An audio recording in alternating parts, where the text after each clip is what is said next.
Race number 5 at Ascot kicks off the first leg of the quaddie. It is the Summer Racing $5 early bird tickets handicap. It's over 1,200 metres, Mark, and the replay horse did a few things wrong in the run last start at Narrogin, but still kicked on well to run nicely. Yes, the name is Good Morning from the Wally Mitchell yard and running second at Narrogin. Outside Secret Charge, the inside run is trying to come for Star Lightning, but it's getting tightened up. It's now coming through. So in front, Free Jeffrey, Star Lightning, Fringed has joined in with a strong run. Then McCrawfie's Hope and Good Morning coming from nowhere, but Fringe burst to the front and Fringe race home to beat Good Morning. Did a fair bit wrong there, Good Morning, on that occasion under apprentice Freddie Kersley. The senior rider goes on for this race, Sean O'Donnell, but still hit the line quite nicely to be only beaten under a length by Fringe. Now, you do have to question the quality of the race at Class 5 at Narrogin, but still like the way the horse found the line. Look, it's won 3 of its 23 starts, but none of its ratings appeal to me, and most of them have been in the bush, so I can't fancy it in town. We've also got number 10 there, Duplessis. Now, this galloper will push forward and make its own luck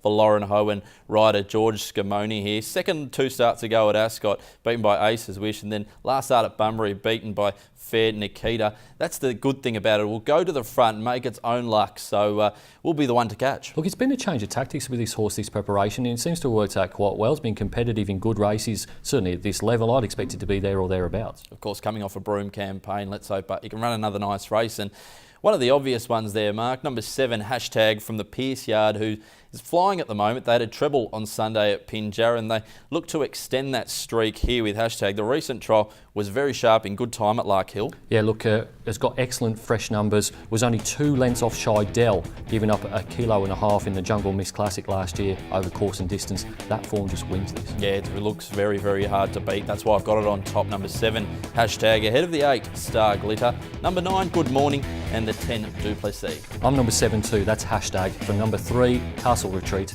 Number 10, Duplessis. Number 11, Fabulistic. Race number 6 on the card at Ascot is the Chinese New Year race day, 4 February handicap, over 1,200 metres. And there's a couple to look at in this replay coming up, Mark, and both a couple of mares who are in quite good form. Yeah, the mares you referred to are Radiant Girl and in particular Prime Witness, who flew home at Pinjarra to finish second. Minx almost draws alongside. Radiant Girl gets past the Liberty Dream, the favourite. Mighty Blonde looking for a run on the rail. Prime Witness coming to the outside. Secret Minx in front. Radiant Girl, Hordora. Liberty Dream can't get there. Prime Witness running on. Secret Minx though in front, and Secret Minx will see it out to win by 3/4 over Prime Witness. A nice performance there by Radiant Girl and also Prime Witness. We'll start off with Prime Witness, though. It had the drop on Radiant Girl in the run and finished off quite strongly. Jim Taylor, before the race, was quite bullish about its chances, and it ran a nice race at double-figure odds.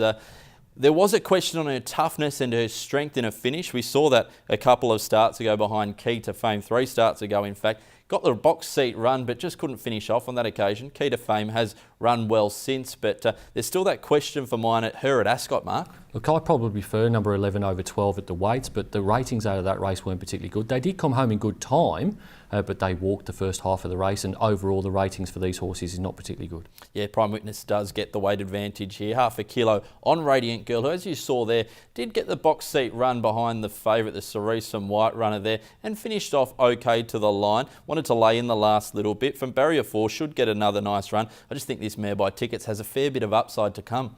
Look, I'm more interested in horses away from these two. Number 3, in Patrimonio in particular, he was very competitive in stronger races before going for a spell. He's trialled really nicely and he boasts 2 wins from his 3 first up runs. One thing I will say about Patrimonio, last preparation, he did promise a fair bit, and the Magic Millions race at Kalgoorlie should have won. He was a short price select and got beaten a bit like that at the start of the year as well.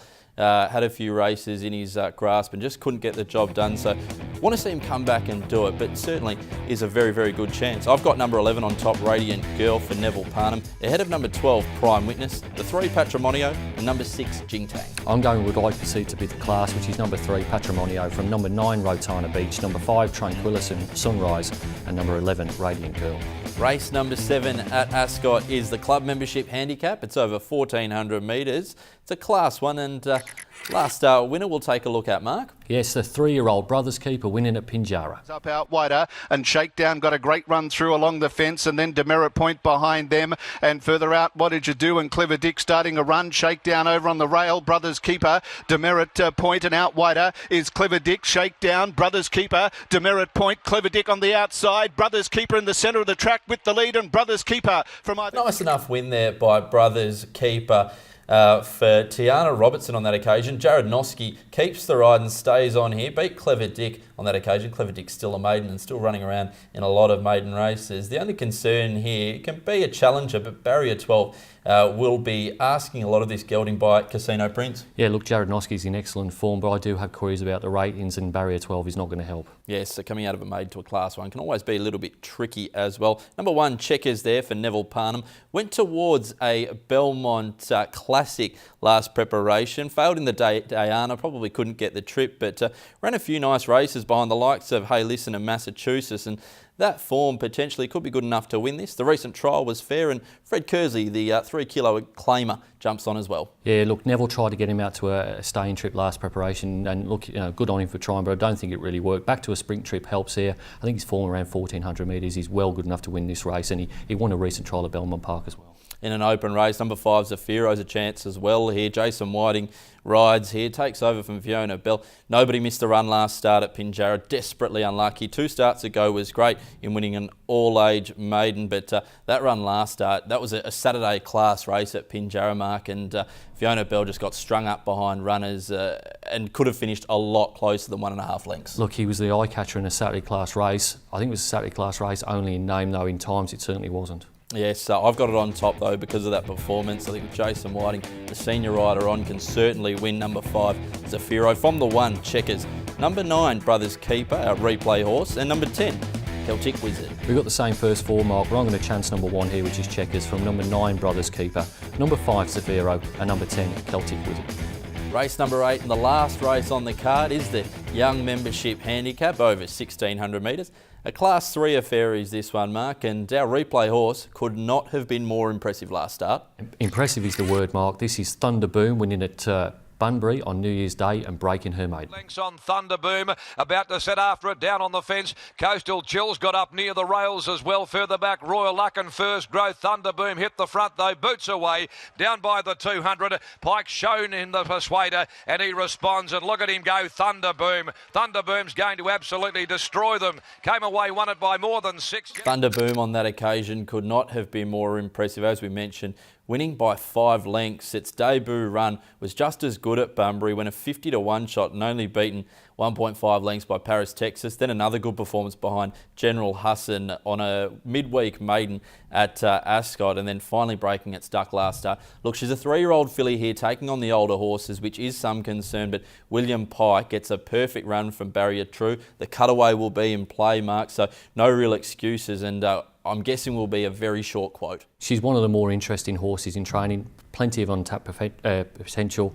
Going back from 1,705 metres to 1,600 is a positive as far as I'm concerned. And if you look at the pedigree and look at the siblings, she's well related to Dengu Mountain, who won a number of races over east for Chris Waller. Yes, number 3 as well, Wrinkly has to be a contender. Barrier 11 is the concern, but we saw it with Barrier 10 a couple of starts ago. Take that out of the equation, roll up outside of the leader, was well backed on that occasion as well, and just kicked on nicely to the line and gave Brad Parnham a double on that day. Similar tactics, I'm guessing, this time in? I'd expect so. Peaked on its performance 2 starts ago, was probably not quite as good last time out. Probably has to improve here to beat the favourite. Yeah, may have gotten found out at that tougher level, beaten by Precious Memories last start as well. Number 4, Battle Talk, a very interesting one. Been running quite consistently. 2 starts ago, did have its chances. Last start, probably a little bit unlucky. The ride was questionable from Aaron Mitchell on that occasion. Should have come to the outside, but you can only make so many excuses for these gallopers. Clint Johnson Porter takes off 2 kilos here as well.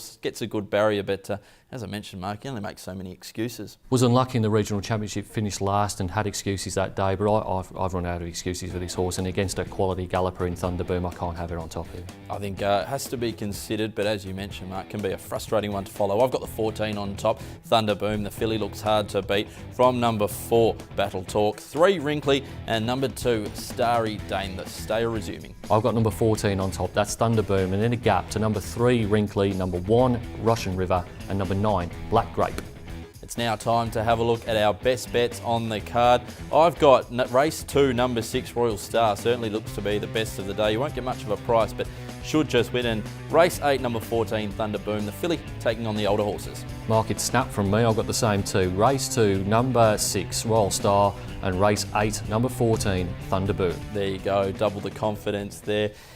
Thank you for joining us on another edition of The Box Seat. Be sure to check out perthracing.com.au and all the social media channels. We'll be back next time for the Saturday edition of The Box Seat.